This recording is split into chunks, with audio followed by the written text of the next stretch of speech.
The hostess at Davion's, my own son's restaurant that I built with my life savings, looked me up and down like I was something stuck to her shoe and said, "Ma'am, I think you'd be more comfortable at the McDonald's down the street." I was wearing my best church dress, the navy blue one with the pearl buttons, but apparently that wasn't good enough for the establishment I'd paid $180,000 to create. When I told her I was Davion Washington's mother, she actually laughed and called security. But before I begin my story, let me know in the comments where you are listening from and what time it is. I just want to know I'm not alone in this. And if you feel moved by what you hear, consider subscribing. It helps give me the strength to speak my truth. Now let's get into my story. My name is Dorothy Mae Washington, and I'm about to tell you how my youngest boy Davion, the same child I rocked through countless nights of fever, the one I drove to culinary school every morning for 2 years in my 20-year-old Honda, had me escorted from his restaurant by 2 security guards while his affluent customers watched and whispered. But baby, that was just the beginning of his lesson. See, Davion always had big dreams. Even as a little boy, he'd stand on a chair in my kitchen, stirring pots of collard greens and cornbread batter, telling me he was going to be a famous chef one day. "Mama," he'd say, flour dusting his dark cheeks, "I'm going to have my own restaurant and you going to be the first customer every single day." Lord, if I'd known then what I know now. When he graduated from Johnson & Wales Culinary School, a $60,000 education I paid for by working overtime at the textile factory until my hands cramped and my back screamed, he came to me with business plans and spreadsheets, talking about farm-to-table dining and craft cocktails. His eyes lit up like Christmas morning as he showed me pictures of marble countertops and exposed brick walls. "Mama, this is it," he said, spreading the papers across my kitchen table. "This is my chance to really make something of myself. But I need startup capital. Just $180,000 to get it going." $180,000. My entire retirement fund, built penny by penny over 37 years of working double shifts, skipping vacations, and buying my clothes at thrift stores so I could put something away for my golden years. I was 63 then, 5 years from retirement, with arthritis in my knees and a back that clicked when I stood up too fast. But when I looked at my baby boy's face, so full of hope and determination, I saw that little boy who used to make mud pies in my backyard and promised to buy me a mansion when he grew up. "Davion," I said carefully, "that's everything I have, baby. That's my whole retirement." His face fell, and I watched him transform from my hopeful son into something harder, more calculating. "So you don't believe in me?" he said, his voice flat. "My own mother doesn't think I can make it. Now let me tell you something about guilt. It's a poison that seeps into your bones when you love someone too much." I'd already lost his father to a heart attack when Davion was 15, and I'd spent the next 7 years being both parents, working myself to the bone to make sure he had every opportunity. The thought of disappointing him felt like dying. "It's not about not believing in you," I said. "It's just, what am I gonna do when I can't work anymore? Mama, when this restaurant takes off, I'll take care of you forever. You'll never have to worry about money again. This is an investment in both our futures." That's how he sold it to me. An investment. Like I was some smart businesswoman instead of a tired factory worker who just wanted her son to succeed. I signed those papers the next week, watching my entire life savings disappear into Davion's dream. For 8 months, I lived off my meager Social Security check while Davion built his empire. He'd update me sometimes, the kitchen equipment was installed, the dining room was being decorated, the staff was being trained. But when I asked to see it, he always had excuses. "It's still under construction, Mama. Too dangerous for you to be walking around. We're doing a soft opening for investors only. You'll see it when we have the grand opening. The insurance won't cover you being there until we're officially operational." Always something. But I trusted my boy. I'd raised him to be honest, to be grateful, to remember where he came from. Or so I thought. The grand opening finally came on a crisp October evening. I put on my best dress, that navy blue one with the pearl buttons that I'd been saving for something special, and my good shoes, and drove to the address Davion had given me months ago. The restaurant sat on the corner of 5th and Main, all gleaming windows and warm light spilling onto the sidewalk. A sign in elegant gold lettering read, "Davion's Contemporary Southern Cuisine." My heart swelled with pride as I walked up to the hostess stand. This was my baby's dream made real, built with my sacrifice and his talent. I was finally going to see what my retirement money had created. The hostess was a young white girl, probably in her early 20s, with perfectly straight blonde hair and the kind of makeup you see in magazines. She looked up from her reservation book with a practiced smile that faltered when she saw me. "Good evening," I said, smoothing down my dress. "I'm here for the grand opening." Her eyes swept over me from head to toe, taking in my church dress, my comfortable shoes, my purse from JCPenney. The smile disappeared entirely. "I'm sorry, but this is an invitation-only event," she said, her voice suddenly cold. "Perhaps you're looking for somewhere else?" "Oh no, honey. I'm exactly where I need to be. I'm Dorothy Washington, Davion's mother." The girl actually giggled, a sound like broken glass. "Right. And I'm the Queen of England. Ma'am, I'm going to have to ask you to leave before I call security." "Excuse me." The word came out sharper than I intended. "I said I'm Davion Washington's mother. This is my son's restaurant." She looked around dramatically, as if checking to see who might be watching, then leaned forward and lowered her voice. "Look, lady, I don't know what kind of game you're trying to play, but Mr. Washington's family doesn't look like you. So why don't you try the McDonald's down the street? I think you'll find it more in your price range." The words hit me like a physical blow. I stood there for a moment, processing what she just said to me. In my price range. Because I looked poor. Because I looked like I didn't belong in the restaurant I'd built with every dollar I'd saved for my future. "I want to speak to Davion," I said quietly. "Now." She rolled her eyes and made a show of looking around the dining room. Through the archway, I could see my son moving between tables, dressed in an expensive-looking chef's coat, laughing with customers who were clearly wealthy. White customers. The kind of people who drove cars that cost more than I'd made in a year. "I'm sorry, but Mr. Washington is busy with VIP guests. I really think you should leave." That's when I raised my voice. "Davion." I called across the restaurant. "Davion Washington." The dining room went quiet. Conversation stopped mid-sentence. Forks paused halfway to mouths. Every eye in that place turned to look at the poor black woman in the cheap dress who was making a scene at the hostess stand. My son's head snapped up, and I watched his face cycle through emotions I'd never seen before. Surprise. Recognition.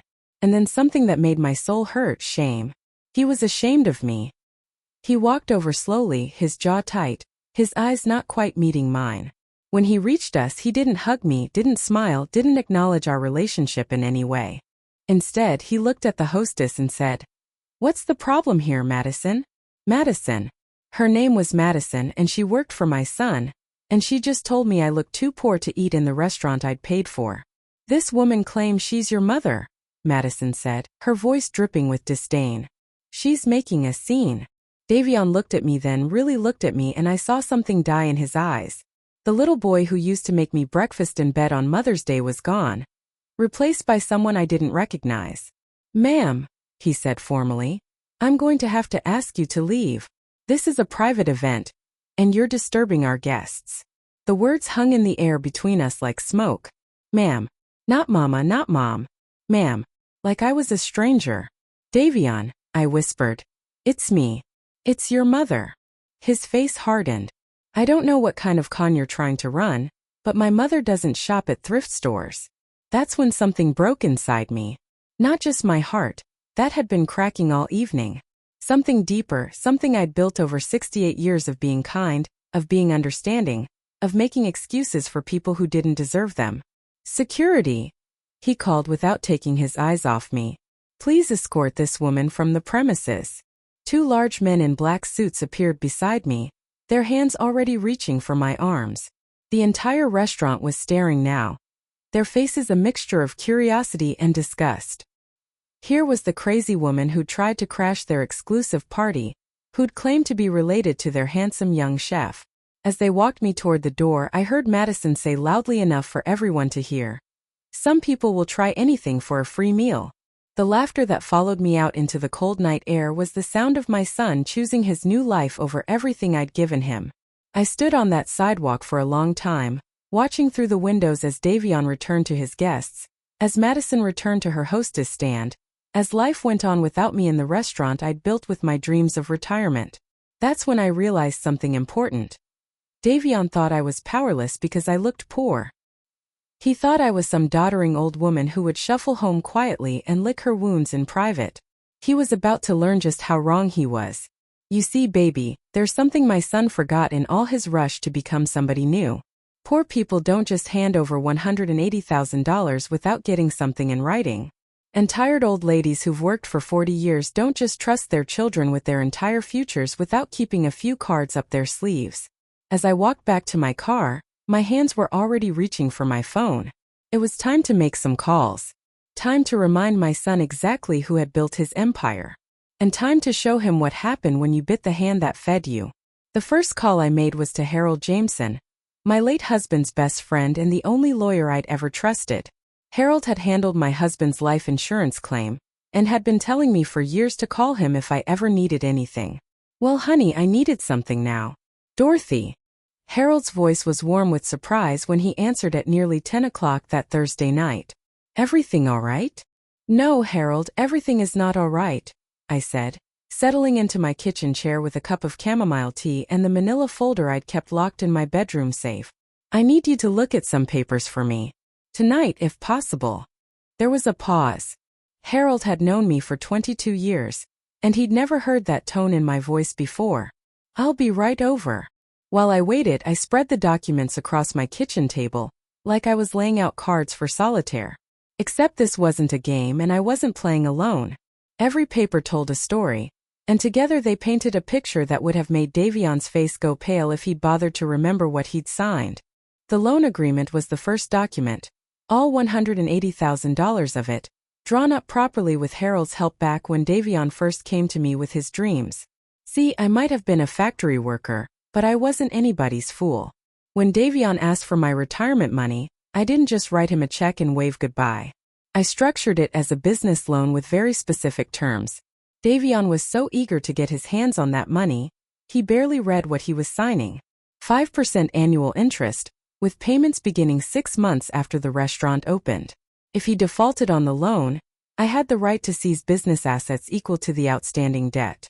And honey, with interest, that debt had grown to just over $200,000. But that wasn't the most interesting paper in my collection. The second document was the partnership agreement. You see, when Davion needed a business partner to make his loan applications look more attractive to the bank, guess whose name went on those papers? That's right, Dorothy Mae Washington became a 51% silent partner in Davion's Contemporary Southern Cuisine LLC. Silent being the operative word. I was supposed to stay quiet, stay in the background, let my boy run his business while I collected a modest return on my investment. Davion had promised me that partnership was just a formality, just numbers on paper to help him get additional funding. You won't have to do anything, Mama, he'd said. Just sign here and let me handle the business side. What my son failed to understand was that 51% wasn't just numbers on paper. It was control. Legal, binding, documented control. Harold arrived 30 minutes later. His silver hair mussed from sleep but his eyes sharp as ever. He'd thrown a coat over his pajamas and driven across town because he heard something in my voice that told him this couldn't wait until morning. Tell me what happened, he said simply, settling into the chair across from me. I told him everything. The restaurant, the hostess, Davion's denial, the security guards, the laughter that followed me into the night. Harold's jaw tightened as I spoke, and when I finished, he was quiet for a long moment. Dorothy, he said finally, I'm going to ask you something and I want you to think carefully before you answer. What do you want to happen here? That was the question, wasn't it? What did I want? I wanted my son back, the little boy who used to tell me I was beautiful even when I came home covered in factory dust. I wanted him to remember that I'd worked 16-hour days so he could go to culinary school instead of community college. I wanted him to acknowledge that his success was built on my sacrifice. But wanting something and getting it are two different things. And I was old enough to know that sometimes, the only way to teach someone respect is to show them what happens when they don't have it. I want him to understand consequences, I said. I want him to know that his mama didn't raise a fool, and that treating people like garbage, especially the woman who gave him everything, has a price. Harold nodded slowly, then picked up the partnership agreement. Do you know what this means, Dorothy? Really, no. Tell me. It means you own controlling interest in that restaurant. It means every major business decision requires your approval. It means you can fire employees, change vendors, modify the menu, or even close the restaurant entirely. He looked up from the papers. It also means that as majority owner, you're entitled to access all financial records, and if the business has been profitable, you're owed your share of those profits. My tea had gone cold, but I felt warmth spreading through my chest for the first time since I'd left that restaurant. And the loan. 6 months past due as of last week. With the accrued interest, he owes you $203,847. Since he's in default, you can demand immediate payment or seize equivalent assets. Harold's smile was razor thin. Dorothy, your son doesn't just owe you money. He's been operating your restaurant without permission from the majority owner. Your restaurant. I like the sound of that. What do I need to do? Harold was already reaching for his phone. First, we're going to request all financial records for the business. As majority partner, you have every legal right to examine the books.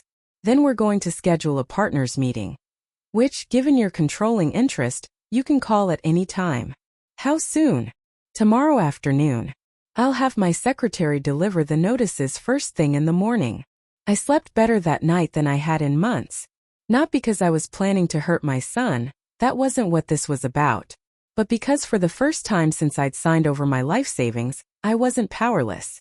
The next morning, I did something I hadn't done in 40 years. Called in sick to work. Not because I was ill, but because I had business to attend to, and that business was more important than another day at the factory. I spent the morning getting ready like I was preparing for battle. I started with a long hot bath, then did my hair properly. Not the quick style I usually managed before work, but the way I used to do it when I was young and proud and didn't let anyone make me feel small. I put on my best suit, the charcoal gray one I'd bought for my husband's funeral and only worn twice since. It still fit perfectly, and when I looked in the mirror, I saw the woman I used to be before years of making myself small for other people's comfort. Then I drove to the bank. Mrs. Washington, the manager, greeted me warmly. James Peterson had handled my accounts for 15 years, and he knew me as the woman who never bounced a check and always paid her bills on time. What can I do for you today? I need to open a business checking account, I said, sliding the partnership papers across his desk. For my restaurant. His eyebrows rose as he reviewed the documents. I didn't know you were in the restaurant business. There's a lot of things about me people don't know, I said. But they're about to learn. The account was open within an hour. Dorothy Mae Washington was now officially in business, with full legal authority to conduct financial transactions for Davion's Contemporary Southern Cuisine LLC. My second stop was the restaurant supply company that Harold's research had identified as Davion's primary vendor. The owner, a pleasant man named Rick Torres, was surprised to see me. You're Davion Washington's business partner? He asked, reviewing my identification and partnership papers. I'm the majority owner, I corrected. And I'm here to discuss our account. Rick pulled up the records on his computer, and his face grew concerned. Mrs. Washington, I hate to be the bearer of bad news, but your account is 60 days past due. We're talking about $23,000 in outstanding invoices. $23,000. My son's restaurant was failing, and he hadn't told me. Worse, he was stiffing the very suppliers who kept his kitchen running. Mr. Torres, I said, I'm here to settle that debt and renegotiate our supplier agreement. His relief was visible. That would be wonderful. Davion's been avoiding our calls for weeks. I imagine he has been. But you're dealing with me now and I pay my bills. I wrote a check for the full amount, watching Rick's face transform from suspicion to respect. Then I negotiated new terms, better prices in exchange for prompt payment, and all future orders had to be approved by me personally. Will Mr. Washington be comfortable with these changes? Rick asked. I smiled. Mr. Washington will learn to be comfortable with whatever I decide. By the time I arrived at the restaurant that afternoon for our scheduled partners meeting, I had visited 3 more vendors, settled nearly $50,000 in outstanding debts, and gained control of every supply contract that kept Davion's business running.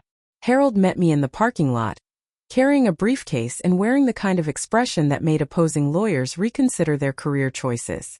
You ready for this? He asked. I looked up at the restaurant that bore my son's name but was built with my sacrifice.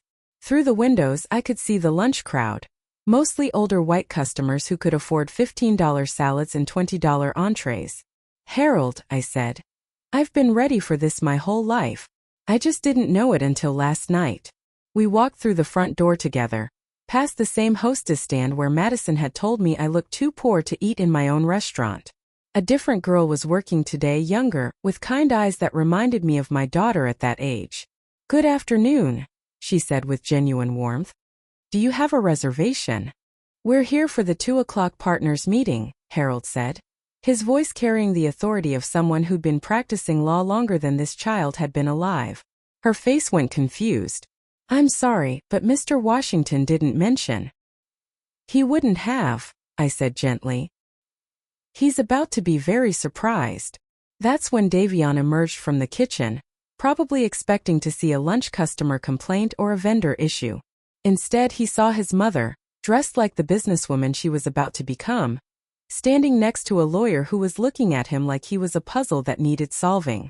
The color drained from my son's face. "Hello, baby," I said, my voice steady and calm. "We need to talk." The private dining room at the back of the restaurant had never been used for a meeting quite like this one. Davion sat across from me at the mahogany table I'd unknowingly paid for. His hands clasped so tightly his knuckles had gone white. Harold sat to my right, a neat stack of documents arranged in front of him like weapons waiting to be deployed. "Mama, what's this about?" Davion's voice carried a tremor I hadn't heard since he was a child caught stealing cookies before dinner. "Mrs. Washington," Harold corrected firmly. "In a business context, you should address the majority owner of your company with appropriate respect." I watched my son's face cycle through confusion, disbelief, and then a creeping understanding that made his eyes go wide. "Majority owner?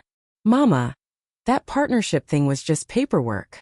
"That partnership thing," Harold interrupted, sliding a copy of the agreement across the table, "gives your mother 51% ownership of this establishment. It also makes you contractually obligated to provide her with quarterly financial reports, which you haven't done, and to obtain her approval for any major business decisions, which you definitely haven't done." Davion picked up the document with shaking hands, reading it as if seeing it for the first time. Which, knowing my son's habit of signing things without reading them, he probably was. "There's more," I said quietly. "Harold, show him the loan documents." The loan agreement hit the table with a soft thud that might as well have been a gunshot. Davion's face went from pale to gray as Harold explained the terms, the interest, the default status, and the accumulated debt that now totaled $203,847. "You can't be serious," Davion whispered. "That's not. I mean, I always planned to pay you back, but you've been too busy playing the successful restaurateur to make a single payment," I said. "Too busy being ashamed of your poor mama to remember that your poor mama owns this place." That's when the fight came back into his eyes. That stubborn streak that had gotten him in trouble as a child and apparently hadn't faded with age. "You can't just come in here and take over my business," he said, his voice rising. "This is my restaurant. I built this. I run this. With my money," I said simply. "In my building under my partnership agreement. With vendors I settled debts for just this morning because you've been dodging their calls." His mouth opened and closed like a fish pulled from water. "You've been talking to my vendors?" Harold slid another document across the table. "Mrs. Washington has assumed personal responsibility for all outstanding vendor debts, which totaled $47,823. She's also renegotiated all supply contracts, which now require her approval for any orders over $500. I leaned forward, my voice staying calm even as my heart raced with the thrill of watching my son realize just how powerless he'd become. "Davion, baby, did you really think I'd hand over my life savings without protecting myself? Did you think your old mama was too stupid to understand what she was signing? This isn't about the money," he said desperately. "This is about last night, isn't it? About what happened at the door." "What happened at the door," I said, "was my son looking at the woman who sacrificed everything for him and deciding she wasn't good enough to enter the building she paid for. It wasn't like that. It was exactly like that." My voice carried decades of quiet strength, and for the first time in our conversation, Davion fell silent. You looked at me in my church dress and my good shoes and decided I was an embarrassment. You chose to protect your image over protecting your mother. I stood up, smoothing down my suit jacket, and walked to the window that looked out over the dining room. The lunch crowd was finishing their meals, probably discussing their plans for the afternoon, blissfully unaware that the restaurant's entire ownership structure was being reshuffled in the back room. So here's what's going to happen, I said, turning back to face my son. Harold is going to file all the necessary paperwork to make my majority ownership official with the state. All bank accounts will require my signature for withdrawals over $100. All hiring and firing decisions will go through me. Mama, please. I'm not finished. My voice cut through his plea like a knife through butter. That hostess from last night, Madison, she's fired. Effective immediately. Anyone else on your staff who thinks they can disrespect customers based on how they look will follow her out the door. Davion's face crumpled. Madison is. She's good at her job. The customers like her. The customers like her because she makes them feel superior to people like me. That stops today. Harold cleared his throat. There's also the matter of the loan repayment. Given the default status, Mrs. Washington has the right to demand immediate payment in full. $200,000, I said, letting the number hang in the air. You have 30 days to pay it, or I start seizing assets.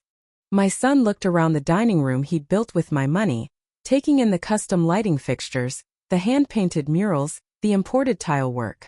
Everything he'd poured his heart into. Everything that made him feel successful and important. I don't have that kind of money, he admitted quietly. I know you don't. I sat back down, my voice softening just slightly. But I'm not unreasonable, Davion. I'm not trying to destroy you. I'm trying to teach you something your daddy, and I should have taught you a long time ago. What's that? That respect isn't something you give only to people who can do something for you. That family isn't something you abandon when it becomes inconvenient. And that the woman who wiped your nose and paid for your dreams deserves better than being treated like a stranger at the door. I reached into my purse and pulled out a folded piece of paper. This is a payment plan Harold drew up. You can keep your restaurant, keep your dream, but you're going to pay me back every penny with interest.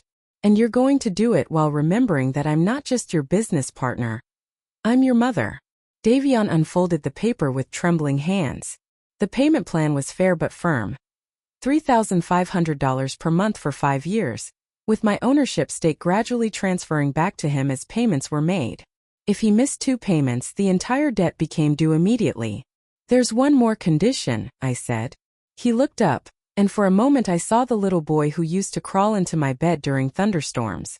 Every Sunday, this restaurant offers a free meal to anyone who needs it. Homeless folks, elderly people on fixed incomes, families going through hard times. No questions asked, no judgment passed. You're going to remember where you came from, and you're going to make sure this place serves the community, not just the people with money to burn. Mama. And you're going to personally apologize to every vendor you stiffed, every employee you've treated poorly, and especially to me. In front of the entire staff. Today. The silence in the room was deafening. I could hear the distant clatter of dishes being cleared in the dining room, the murmur of satisfied customers finishing their expensive lunches, the hiss of the coffee machine behind the bar. Finally, Davion spoke, his voice barely above a whisper. What if I say no? Harold answered before I could. Then your mother forecloses on the loan, seizes the restaurant, and you lose everything. The choice is yours, Mr. Washington. I watched my son's face as he weighed his options. Pride versus survival. Image versus family. The boy I'd raised versus the man he'd tried to become. The staff meeting, he said finally. When? Right now, I said. Harold, would you mind asking the manager to gather everyone in the dining room? 20 minutes later, the entire staff of Davion's contemporary Southern cuisine was assembled in the main dining room. Servers, kitchen staff, bartenders, and yes, Madison the hostess, all looking confused and slightly worried about this impromptu meeting. I stood at the front of the room, still in my best suit, still carrying myself like the businesswoman I'd discovered I could be.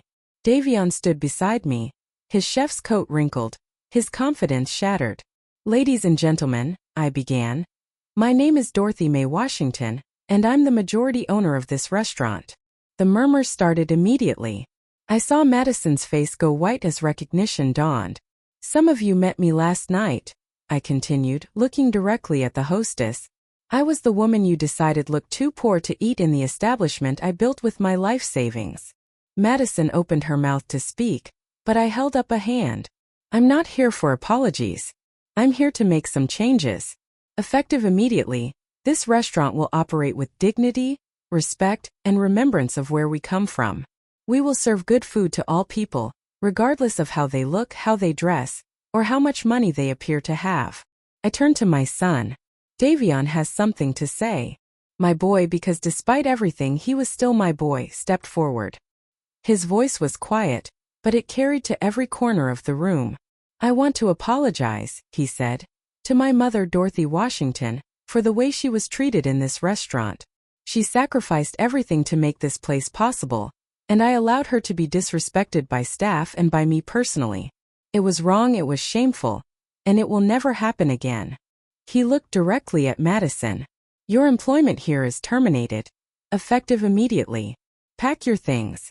Madison started to protest, but Harold stepped forward with a folder. Your final paycheck and termination papers, he said simply. As Madison gathered her belongings and made her humiliated exit, I felt something I hadn't expected. Not satisfaction but sadness.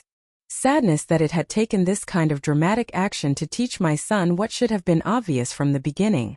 But sometimes, honey, that's what love looks like. Not enabling, not excusing, but holding people accountable for who they choose to be.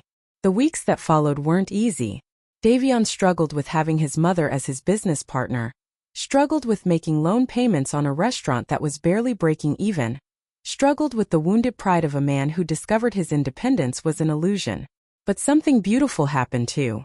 The Sunday meal program became the heart of the restaurant's community presence. Local newspapers wrote about it. Food bloggers praised the genuine hospitality. Word spread that Davion's was a place where everyone was welcome, where dignity wasn't determined by your bank account.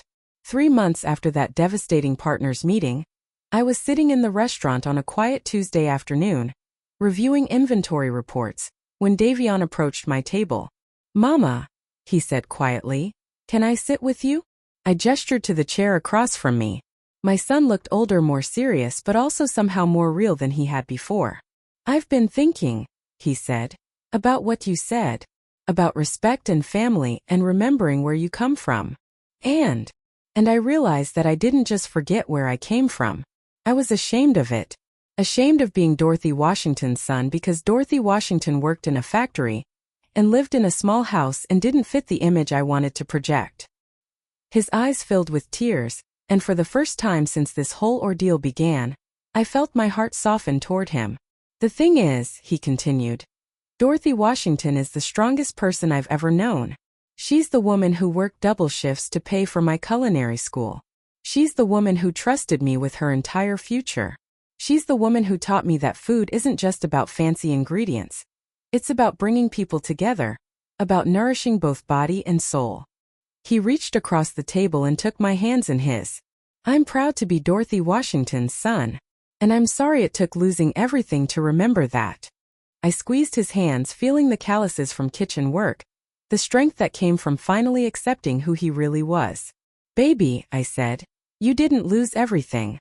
You found something much more valuable. What's that? You found your way home. 6 months later, Davion's contemporary Southern cuisine was featured in Southern Living magazine, not for its upscale atmosphere or celebrity clientele, but for its Sunday community meals and the inspiring story of a mother and son who turned a business dispute into a lesson about dignity, respect, and the true meaning of success. The article included a photo of me and Davion standing together in front of the restaurant, both of us smiling, both of us proud. The caption read, Dorothy and Davion Washington, proof that the best businesses are built on love, not just money. I keep that magazine on my kitchen table, next to the deed to the house I never had to worry about losing and the retirement account I've been rebuilding with my share of the restaurant's profits. Because you see, honey, sometimes the best revenge isn't about destroying someone. Sometimes it's about teaching them to become the person you always knew they could be. And sometimes, if you're very lucky, they learn the lesson.